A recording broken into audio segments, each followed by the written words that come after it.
Welcome to Weird History Podcast. I'm your host, Ben Carter. In the annals of history, there are events that seem too strange, too shocking to be real. Yet, they are. One such event took place in the heart of the Soviet Union in 1957, a chilling testament to the potential dangers of the nuclear age.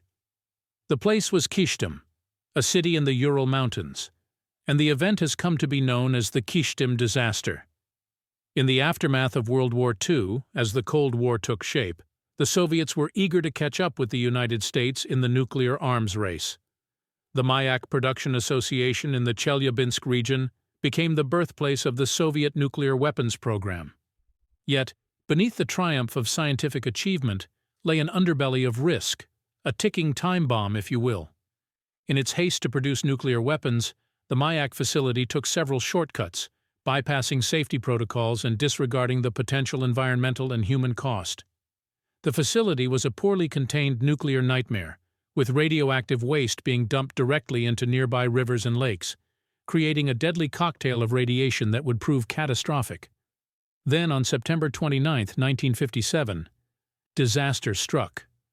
A cooling system failure in one of the waste storage tanks resulted in a chemical explosion equivalent to 100 tons of TNT. The explosion catapulted a plume of radioactive waste into the atmosphere, reaching an altitude of 1 kilometer and spreading over an area of 20,000 square kilometers. The fallout from the explosion was devastating. The nearby city of Kyshtym was showered with radioactive dust, poisoning the air, water, and soil. In the immediate aftermath, at least 200 people died of acute radiation sickness. But the long-term effects were far more insidious. Thousands more would suffer from chronic radiation sickness, cancers, and birth defects in the years that followed. Yet the Soviet Union, in its quest for nuclear superiority and its desire to save face on the global stage, did its best to keep the disaster under wraps. The local population was kept in the dark about the true nature of the incident. Those who were evacuated from their homes were never told why, and the world at large remained ignorant about the worst nuclear disaster until the Chernobyl incident 3 decades later. The Kyshtym disaster is a stark reminder of the potentially catastrophic consequences of nuclear technology when not handled with the utmost caution. It was a disaster born of haste, negligence, and a dangerous disregard for the sanctity of human life. A tragedy that could have been prevented had safety, not speed, been prioritized. Yet it remains a powerful lesson and a chilling testament to the perils of the nuclear age.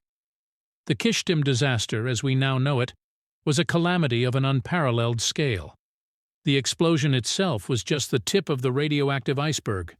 The true horror lay in the radioactive fallout that followed. The cloud of dust and debris, laden with strontium-90 and cesium-137, among other radioactive isotopes, spread over an extensive area, encompassing hundreds of towns and villages, including the city of Kyshtym. In the days following the explosion, the rain that fell was no ordinary rain. It was black, toxic, and deadly. It saturated the ground, seeped into rivers and lakes, and contaminated the sources of drinking water. Toxic particles settled on the vegetation, making the food supply unsafe. The very air was tainted with a radioactive haze that hung ominously over the landscape. The aftermath was a silent, invisible killer that pervaded every aspect of life. The local population, unaware of the radioactive threat surrounding them, continued their daily routines. Children played in contaminated fields, families drank from poisoned wells, and farmers tilled irradiated soil. The effects were not immediate but insidious. Hair began to fall out, skin developed sores, and bodies weakened. Illnesses that before were rarely seen became common. The hospitals filled with patients suffering from radiation sickness, their bodies ravaged by the invisible enemy. In an attempt to mitigate the disaster, the Soviet authorities implemented a massive and secretive cleanup operation. Over 10,000 people were evacuated from their homes in the affected area, now known as the East Ural Radioactive Trace. But the operation was marred by the same secrecy that had shrouded the disaster itself. The evacuees were not informed about the true reason for their displacement.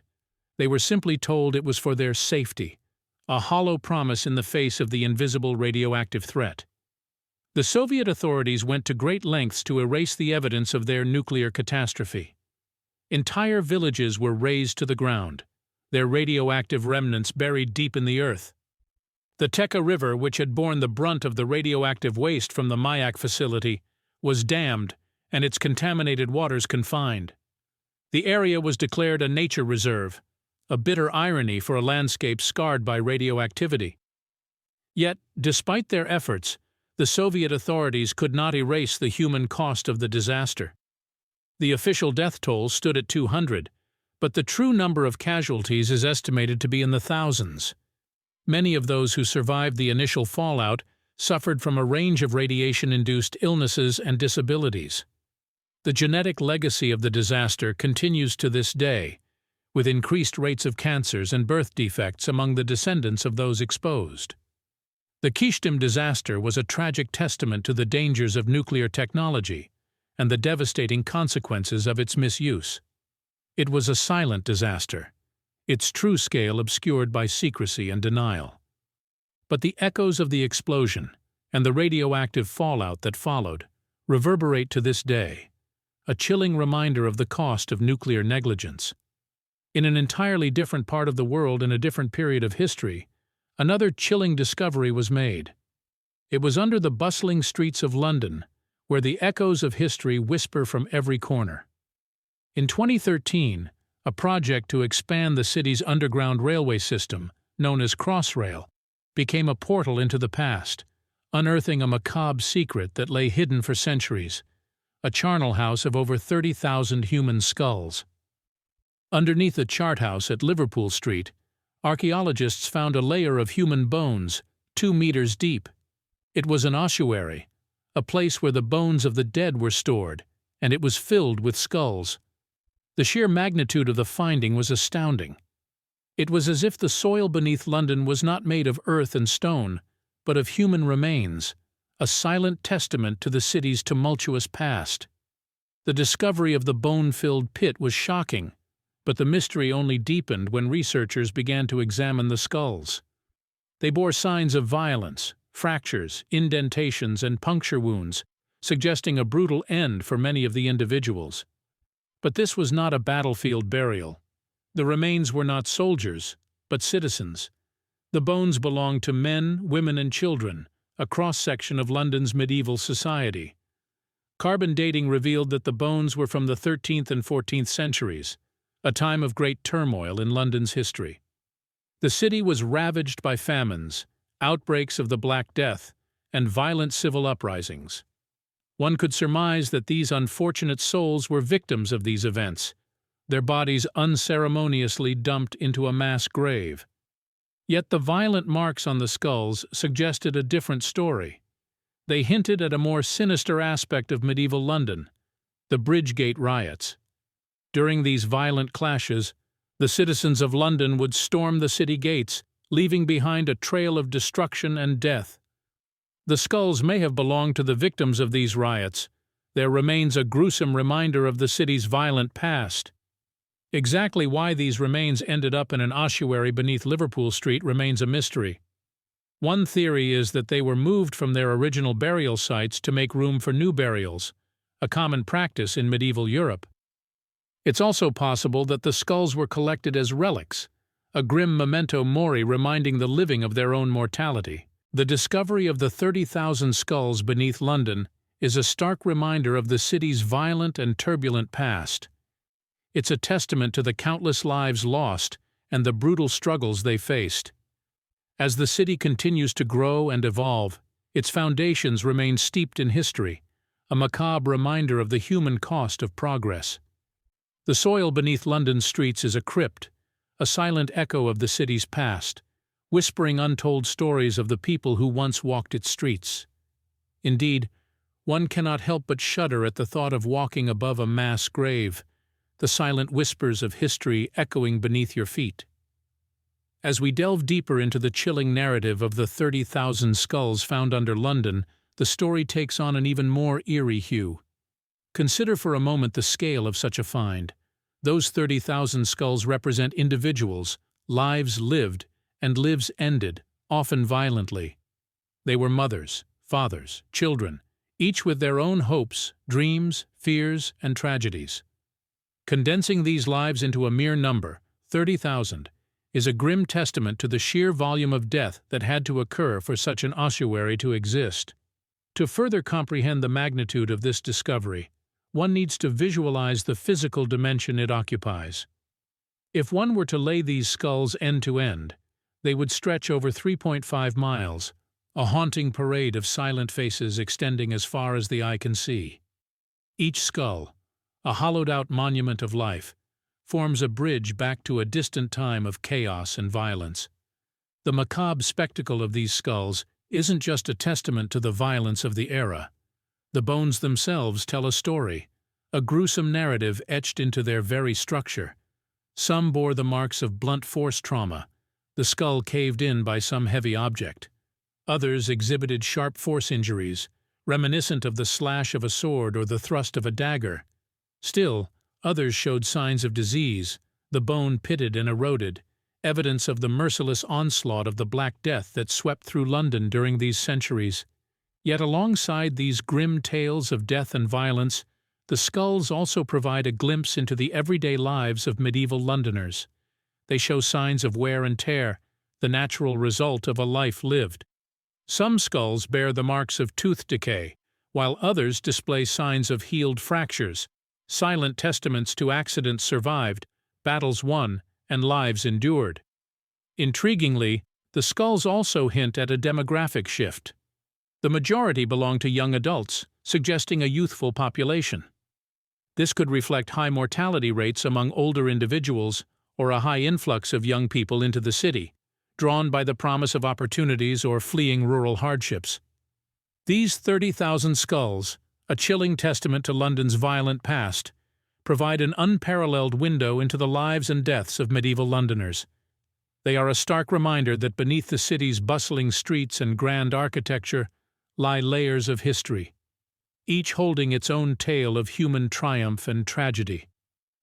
As we tread upon London's storied ground, we walk in the footsteps of those who came before us, their lives echoing in the silent whisper of ancient bones. In 1970, an extraordinary event unfolded on the coast of Oregon. A 45-foot-long, 8-ton sperm whale had washed ashore near the city of Florence. Deceased and rapidly decomposing, the whale posed a significant problem for the local authorities. They had to decide on an effective method of disposing of this great leviathan. The solution they ultimately chose was unconventional and, in hindsight, a catastrophic miscalculation. In an attempt to disintegrate the colossal carcass, the Oregon Highway Division, unaccustomed to whale disposal, decided to employ the use of dynamite. They reasoned that the explosion would tear the whale into small pieces, which would then be consumed by seagulls and other scavengers, solving the rotting whale problem. This decision, however, would prove to be a monumental blunder. The preparations began with half a ton of dynamite, which was placed on the leeward side of the whale, the side facing away from the sea. The intention was to blow the whale towards the ocean, away from the gathering crowd of spectators. But the authorities had vastly underestimated the amount of explosive power that would be needed to effectively disintegrate the whale. On the day of the explosion, a crowd of onlookers had gathered at a safe distance, many armed with cameras, ready to document this unusual spectacle. As the fuse was lit, anticipation hung heavy in the air, soon to be replaced by shock and disbelief. When the dynamite detonated, instead of the expected disintegration, the whale exploded with an alarming force, propelling large chunks of whale blubber into the sky. The crowd watched in stunned silence as the sky rained down with pieces of the deceased leviathan. Parked cars were damaged, spectators were covered in a thick layer of blubber, and the beach was littered with sizable hunks of whale carcass. The aftermath was a scene of chaos and bewilderment. Contrary to the initial plan, a significant portion of the whale remained intact, the explosion only managing to remove the top layer of blubber. The seagulls, scared off by the explosion, were nowhere to be seen, leaving the remaining carcass to continue decomposing on the beach. This ill-fated event serves as a stark reminder of the unpredictability of nature and the perils of underestimating the power of explosives. The bizarre case of the exploding whale is not just an oddity of history, but a tale of human error, unexpected consequences, and the immeasurable force of the natural world.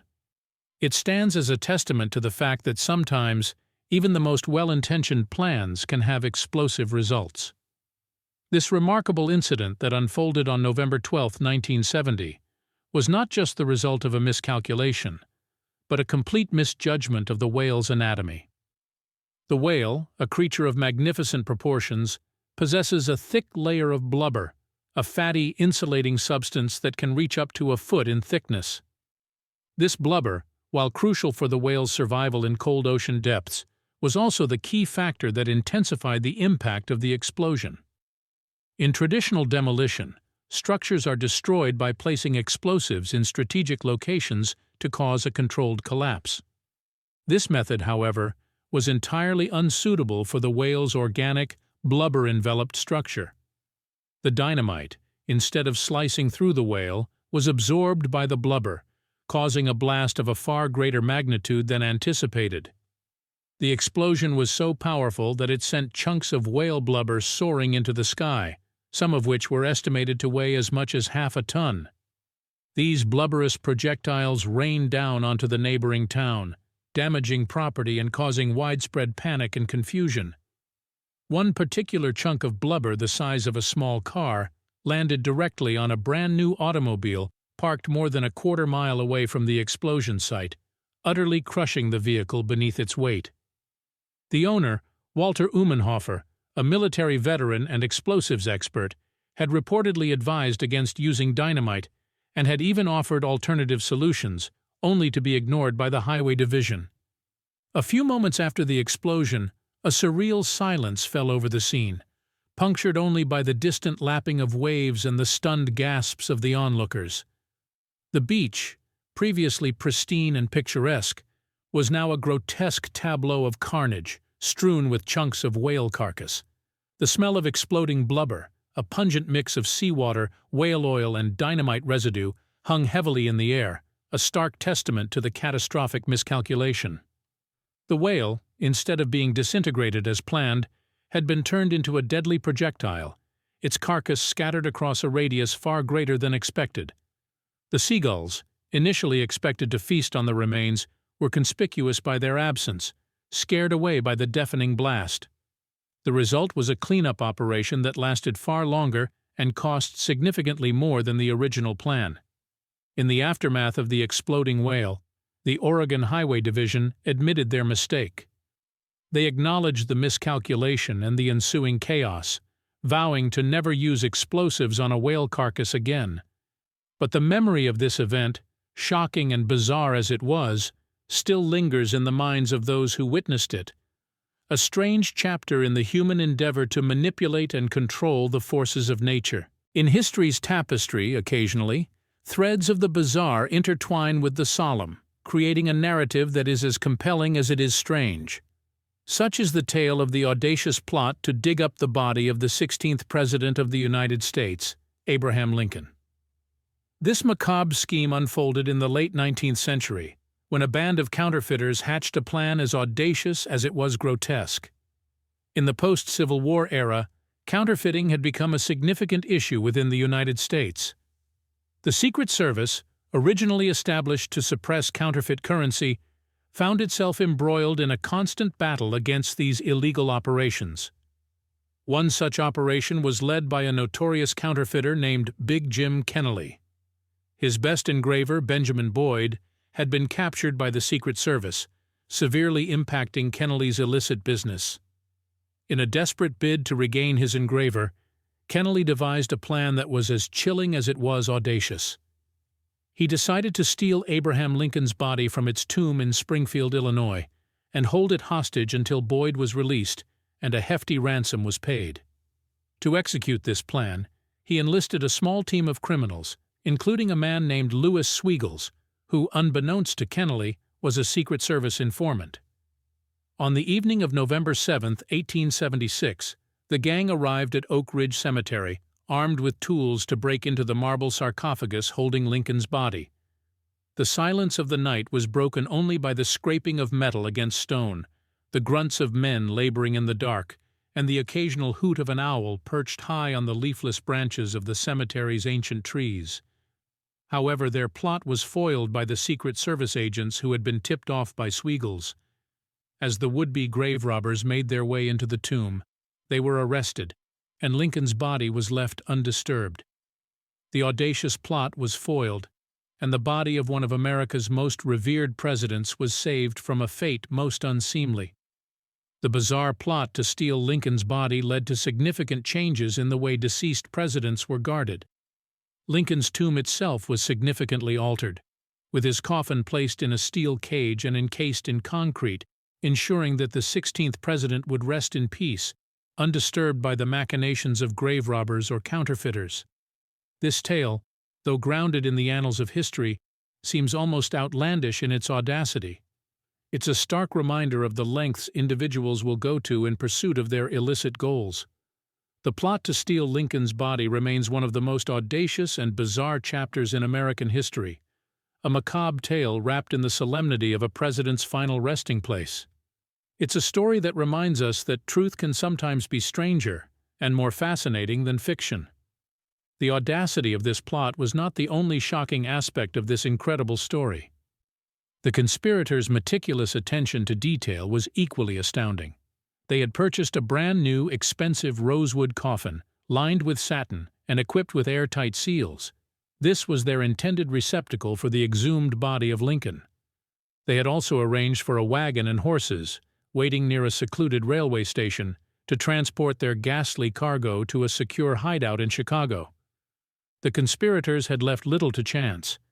They had even scouted out the cemetery carefully, noting the locations of the guards and the layout of the tomb.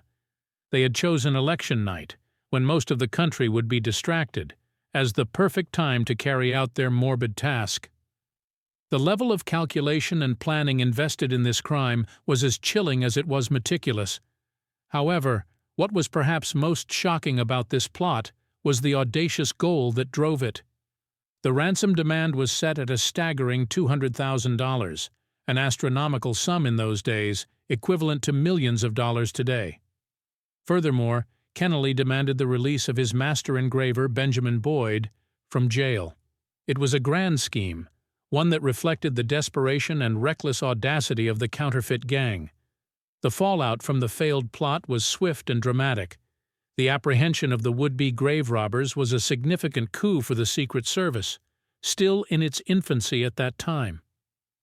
The agency, originally created to combat counterfeiting, was suddenly thrust into the national spotlight, its reputation bolstered by this high-profile success. The attempted theft was a wake-up call to the nation. It underscored the need for better security measures for the tombs of deceased presidents. In the aftermath, Lincoln's tomb was fortified with a steel cage and encased in several tons of concrete, making any future attempts at body snatching virtually impossible. This event also led to the creation of a dedicated full-time security force to guard the tomb. This marked a significant shift in the way the nation viewed and protected the final resting places of its leaders. The grave robbery attempt was a grim reminder of the vulnerabilities that even the most revered figures were subject to after death. But perhaps the most enduring impact of this bizarre plot was the legacy it left in the annals of American history. The audacious attempt to steal Lincoln's body remains a stark, unforgettable illustration of the lengths some individuals will go to satisfy their greed and desperation. It serves as a chilling testament to the darker side of human nature and the extremes it can reach when pushed to the brink. In the end, the plot to steal Lincoln's body is a tale of audacity and desperation, of greed and treachery, and of a nation forced to confront the unthinkable in order to protect its most revered figures. In the shadow of the Great Pyramid of Giza, an audacious conman named Giovanni Battista Belzoni orchestrated one of the most brazen pyramid schemes in history. Belzoni, an Italian explorer and antiquarian, was a larger-than-life figure with a flair for drama and an insatiable appetite for wealth and glory. In 1817, he had convinced Muhammad Ali Pasha, the ruler of Egypt, to let him excavate the pyramid. Belzoni promised to find fabulous treasures buried deep within the ancient monument and to share the riches with the Pasha. But instead of unearthing gold and gems, Belzoni had other, more devious plans. Belzoni crafted a pyramid scheme that was as audacious as it was devious. He roped in wealthy British investors with promises of incredible returns. He spun tales of hidden treasure chambers filled with gold and precious gems, of ancient secrets waiting to be uncovered. He sold shares in his pyramid venture, promising the investors a share of the treasure when it was found. But the treasure was never found. Belzoni was not digging for gold or gems. Instead, he was after something far more valuable: the ancient artifacts and antiquities hidden within the pyramid. These items could be sold for a fortune on the European black market. As the excavation progressed, Belzoni's workers unearthed a trove of antiquities, ancient inscriptions, sculptures, artifacts, and even mummies. These items were hastily packed and shipped to Europe, where they were sold to the highest bidder. Meanwhile, Belzoni continued to spin tales of fabulous treasure to his investors, collecting more and more money while delivering nothing in return.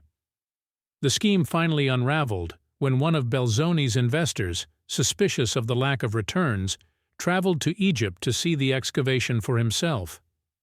He discovered that there was no gold, no treasure chamber, that Belzoni was merely excavating and selling ancient artifacts. The news spread quickly, and Belzoni was branded a con man.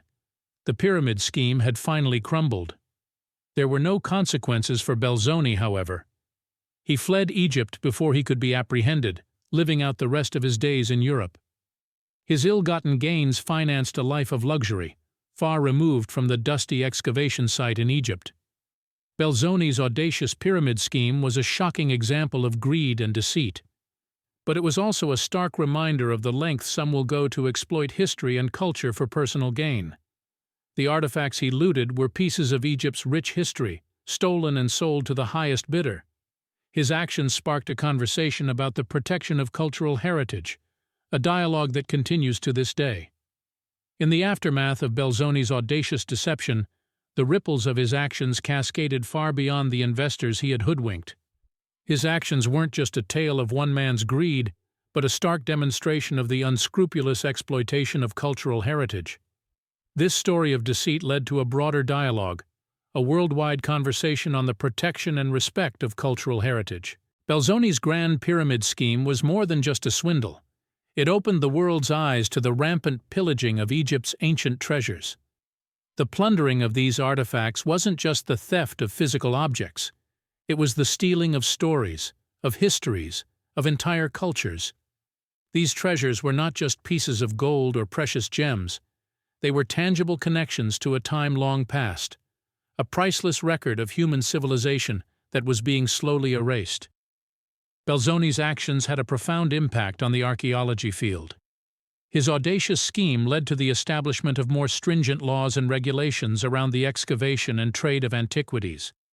Countries around the world began to recognize the importance of protecting their cultural heritage, tightening control over archaeological sites to prevent such exploitation. In Egypt, where Belzoni's pyramid scheme had taken root, the government took decisive action. They established the Supreme Council of Antiquities, an organization dedicated to the preservation and protection of Egypt's rich historical legacy. This agency oversees all archaeological explorations in Egypt, ensuring that they are conducted ethically and responsibly. Yet, the legacy of Belzoni, the audacious conman, lives on. His actions serve as a chilling reminder of the lengths some will go in pursuit of wealth, even at the expense of history. It's a sobering thought, a reminder that without the proper safeguards in place, the treasures of the past could easily fall prey to the greed of the present. Belzoni's pyramid scheme, built not on sand but on the hard stone of an ancient monument, was a stunning example of how easily the past can be exploited. It was a tale of audacious deceit, of a man who conned investors and looted a nation's heritage. But it was also a wake-up call, a call to arms for the preservation and protection of the world's cultural heritage.